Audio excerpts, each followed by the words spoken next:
그래서 두 번째로 투자의 기본 계획과 관련된 내용들이 정리가 된다라고 보시면 되는데 그 안에서 이제 제일 첫 번째 뭐에 대해서 또 이야기하고 있냐면 역시 여러 가지 투자안이 있다면 그 투자안의 경제성을 분석하는 방법에는 어떠한 것들이 있는지에 대해서 정리하시게 되는데 요거 좀 이제 개념을 잡아줄 목적으로요. 구조 좀 잡고 그 다음에 장표 이야기 할게요. 지금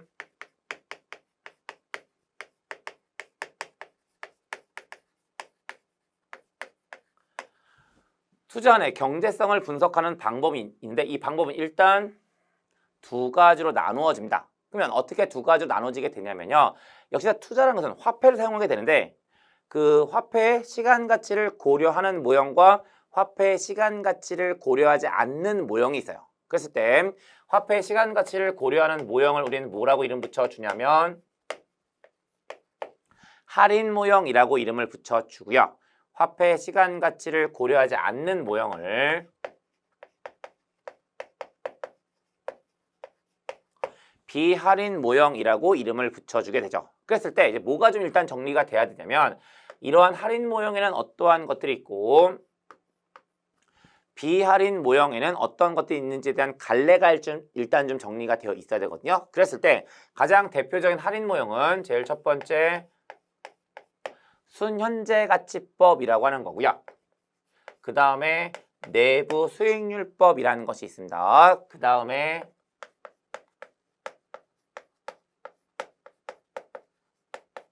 수익성 지수법이라는 방법이 있죠. 그래서 가장 대표적인 할인 모형으로 순현재가치법, 내부 수익률법, 수익성 지수법 같은 방법들이 있다는 사실을 정리해 놓으시면 되는 거고 그 다음에 비할인 모형의 가장 대표적인 방법에는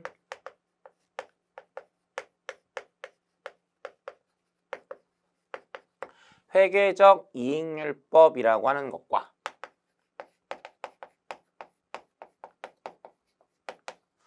회수기간법이라고 하는 두 가지가 있다고 보시면 돼요. 그래서 역시 장표도 마찬가지인데 그럼 투자안의 경제성 분석 방법 첫 번째 화폐 시간 가치를 고려하는 할인 모형에 대해서 이제 세 가지 설명드릴 거고요. 그 다음에 두 번째 가섬 화폐 시간 가치를 고려하지 않는 비할인 모형 두 가지가 설명된다라고 보시면 되고 역시 이제 기본적인 개념 위주로 정리하시면 되는데 제일 첫 번째 그 할인 모형의 첫 번째로서 이제 순현재 가치법. 그럼 이제 당연히 뭐부터 정리가 돼야 되냐면 순현재 가치에 대한 개념부터 정리가 돼야 되겠죠. 그럼 이제 이 순현재 가치 뭐의 의미를 가지고 있냐면 화폐의 시간 가치를 고려해 현금의 순흐름. 여기서 얘기하는 현금의 순흐름은 현금 유입에서 현금 유출을 빼준 것을 의미하고요. 그걸 현재 가치로 할인한 금액을 기준으로 투자안을 평가하는 방법이 된다라고 보시면 되는 거예요. 한 번 더 순현재 가치라고 얘기하는 것은 뭐냐면 좀 풀어서 얘기 드리면 순현재 가치는 현금 유입액의 현재 가치에서 현금 유출액의 현재 가치를 빼준 것을 의미한다라고 보시면 되는 거고요. 그러한 순현재 가치를 가지고 투자안의 경제성을 분석하는 방법을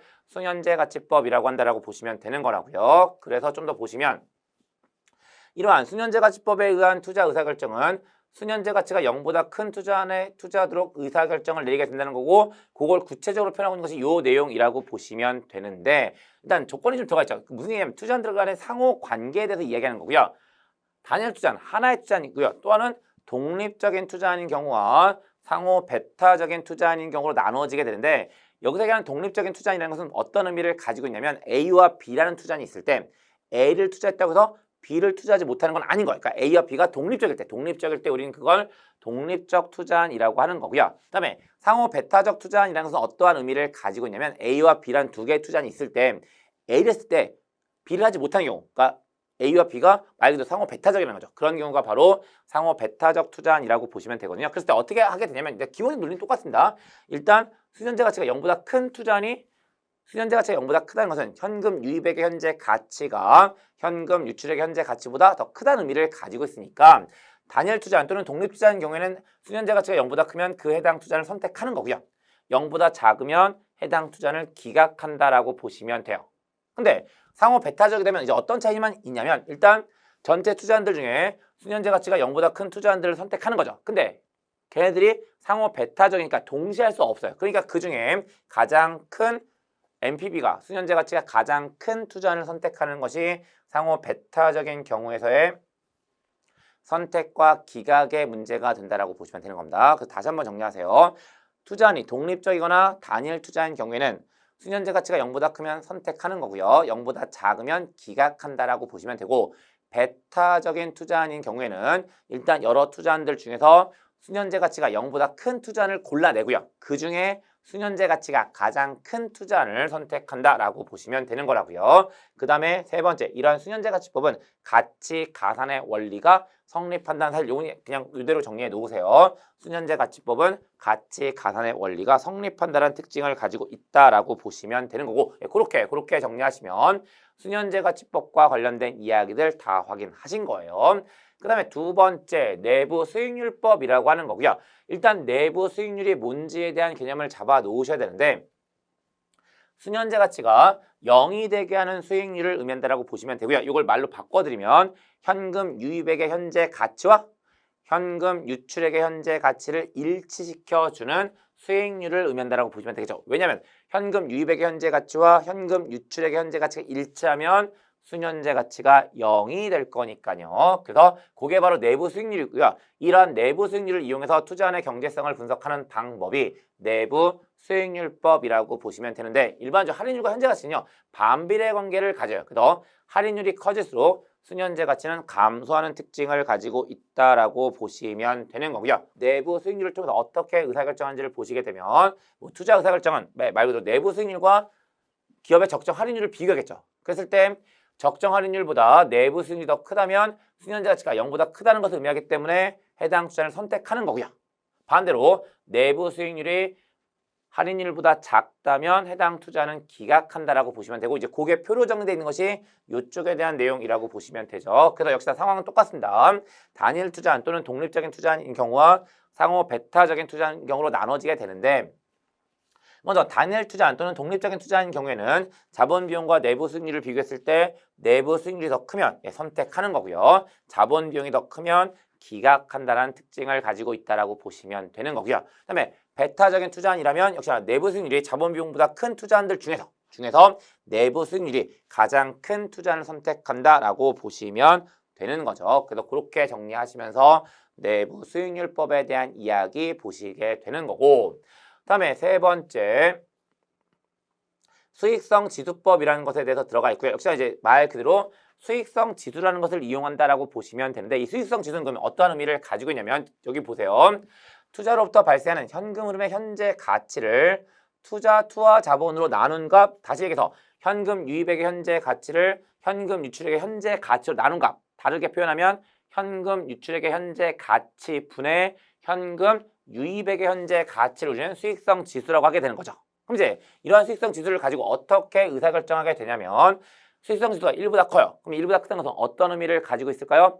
현금 유입액의 현재 가치가 현금 유출액의 현재 가치보다 더 크다는 의미를 가지고 있으니까 들어오는 게 더 큰 거잖아요. 그러니까 수익성 지수가 1보다 큰 투자는 선택할 거고요. 1보다 작은 투자는 기각한다는 거고 여기서 뭐가 좀 의미를 가지냐면 수익성 지수법에서 판단하는 기준값은 1입니다. 1. 그래서 다시 한번 말씀드리면 수익성 지수가 1보다 큰 투자는 선택하고요. 1보다 작은 투자는 기각한다라고 보시면 되고 역시 표상으로 다시 한번 정리하고 있습니다. 그래서 단일 투자안 또는 독립적인 투자인 경우에는 수익성 지수가 1보다 크면 선택할 거고 1보다 작으면 기각할 거고요. 상호 배타적인 경우라면 일단 수익성 지수가 1보다 큰 투자안들 중에서 그중에 수익성 지수가 가장 큰 투자안을 선택한다라고 보시면 되는 거죠. 그리고 여기까지 정리하시면 할인 모형에 해당하는 투자안의 경제성 분석 방법인 수년제 가치법, 내부 수익률법, 수익성 지수법에 대한 내용들을 살펴보신 거고 그 다음에 투자안의 경제성 분석 방법 중에 화폐의 시간 가치를 미고려한 비할인 모형에 대한 내용들 정리하시게 되는 거고요. 그중에 제일 첫 번째로 회계적 이익률법에 대한 내용들을 보시게 되는데 일단 회계적 이익률이 뭔지에 대한 개념부터 가지고 가셔야 되겠죠. 그랬을 때 회계적 이익률이라는 것은 연평균 이익률이라고 하는데 어떻게 계산하게 되냐면 연평균 순이익을 연평균 투자액으로 나누어서 계산한다는 겁니다. 그래서 연평균 이익률 또는 회계적 이익률을 어떻게 구하는지 먼저 확인하시는 거고요. 그 다음에 이제 어떻게 의사결정을 하게 되냐라는 건데 역시 이 표 가지고 보시는 게 가장 바람직하겠죠. 그래서 단일 투자안 또는 독립적인 투자안인 경우라면 그 해당 투자안의 회계적 이익률이 있을 거고요. 기업이 원하는 목표 이익률이 있을 거예요. 그리고 그 두 개를 비교해서 해당 투자안의 회계적 이익률이 더 크다면 해당 투자는 선택하는 거고요.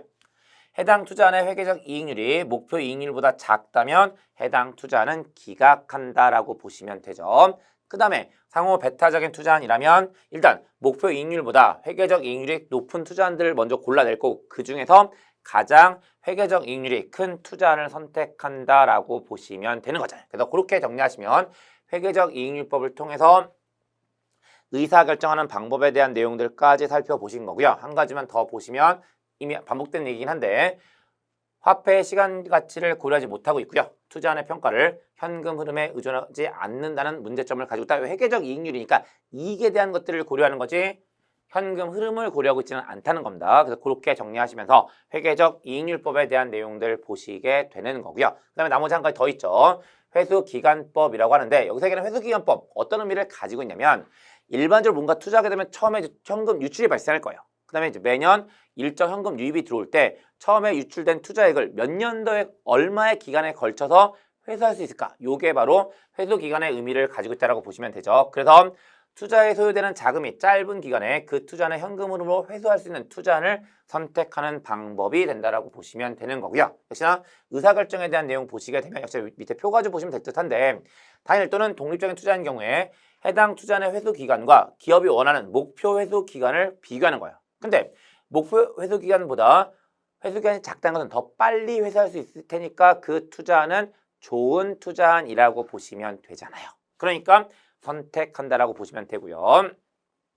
해당 투자안의 회수 기간과 기업의 목표 회수 기간을 비교했을 때 해당 투자안의 회수 기간이 더 길다면 더 좋지 못한 투자안이 되니까 기각하는 의사 결정을 한다라고 보시면 돼요. 그 다음에 상호 배타적인 투자하는 경우도 똑같은 논리대로 가는 거죠. 목표 회수 기간과 회수 기간을 비교해서 짧은 것들을 먼저 정하고요. 그 중에 회수 기간이 가장 짧은 투자안을 선택한다라고 보시면 되는 거고 그렇게 정리하시면 회수기간법에 의한 의사결정에 대한 내용들도 보신 거고요. 거기다 하나만 더 추가해서 보시면 역시나 회계적 이익률법과 마찬가지로 화폐의 시간 가치를 고려하지 못하고 있고요. 그 다음에 이 회수기간법은 어떠한 특징을 가지고 있냐면 회수기간 이전의 현금 흐름을 고려하고 있긴 하지만 회수기간 이후의 현금 흐름을 무시하고 있다는 문제점을 가지고 있다라고 보시면 돼요. 그리고 그렇게 정리하시면 비할인 모형에 들어가 있는 회계적 이익률법과 회수기간법에 대한 내용들까지 다 말씀드렸고요. 여기까지가 일단